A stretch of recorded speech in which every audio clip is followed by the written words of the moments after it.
Hello and welcome to another update video. Today we want to cover Metis, one of the coins that has been quite heavily requested by members, by channel members. So it might not be one that I cover regularly. I always need to say that, I would really cover all coins if I could. That doesn't work. But, obviously when things are moving, things get interesting. Whereas obviously it's worth to try to be positioned when the coins are not so interesting. But however, obviously, I know, it can be interesting to watch these charts when they're moving. And Metis is one that we covered, well, a while ago, really, a long time ago. Didn't really become it wasn't really interesting anymore when it broke below certain key support levels. But yeah, it has been heavily requested. So let's revisit Metis. It is a chart that offers a bullish and bearish potential. At the moment, obviously, the short-term trend is up, so I'm leaning towards the white wave count. This will change should the micro support level break, which is at $45. So at the moment, trend is up, short-term. Yeah, we are approaching key resistance range, which is between $153 and $217. This range needs to be overcome to unlock basically all-time high levels. All-time high targets, reasonable interpretation if we consider this an A, B, C structure, $1,000. That's the 100% extension of the A wave. It's a very reasonable expectation for a C wave to reach that. First, you could say the very first level to watch is the 61.8 extension at $174, but that is within our resistance range anyway.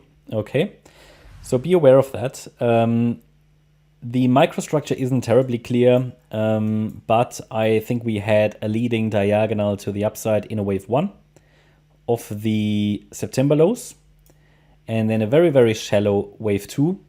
And this could really be a third wave, and we'll see how it reacts to the resistance range. Then we should get a wave 4 at some point. The current support zone here is basically wave 4 support, but it will move. There is no confirmed top in place. So if the price goes higher, as long as the price goes higher, we have to adjust the support level for wave 4.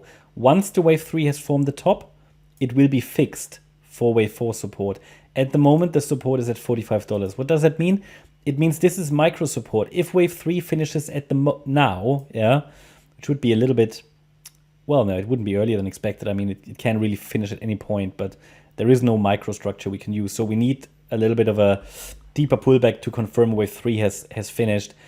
Wave 4 needs to stay above $45, because if we get a break below that level, it will indicate it topped in 3 waves, which would be the yellow wave 2, which is the bearish scenario. Basically, whenever we're dealing with an impulse to the upside, which this seems to be, to keep it an impulse and to keep it, on track for 5 waves, we need to see it hold the 50% retracement level of the third wave. It's just sort of an old guideline. It's not an absolute rule. It wouldn't invalidate upside below $45, but it will make it much less likely for a positive follow through. Then we've got the resistance area, Fibonacci resistance. There is going to be some structural resistance here as well. If we add the volume profile, VRVP, to the chart, there's too much down there, but yeah, it's hard to see now, but there is a bit of a spike here around that area at $153. It's just that down there is all the volume, okay? That forms a solid base, but there is a bit of a spike there around that area of trade here, which overlaps with the 78.6 Fib level at $153. So that's likely going to be some resistance.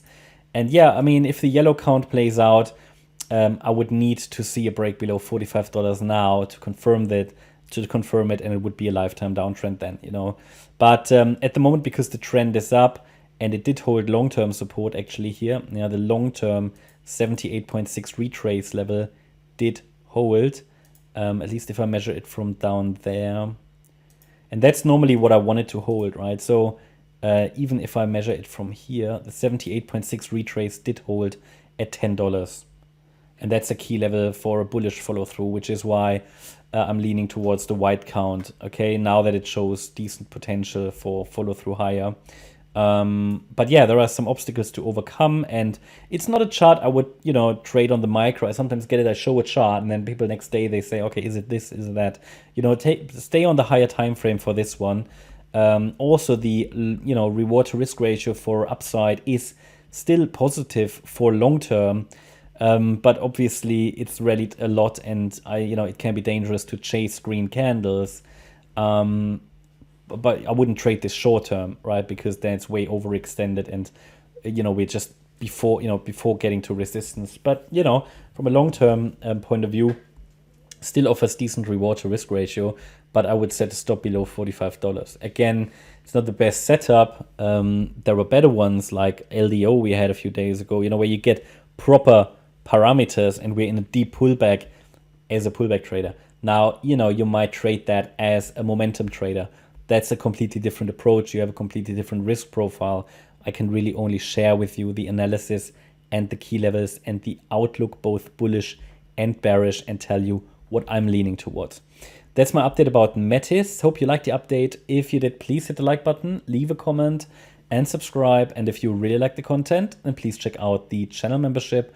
Also, make sure that you follow us on Instagram and Twitter for additional content. Thanks a lot for watching. Bye-bye.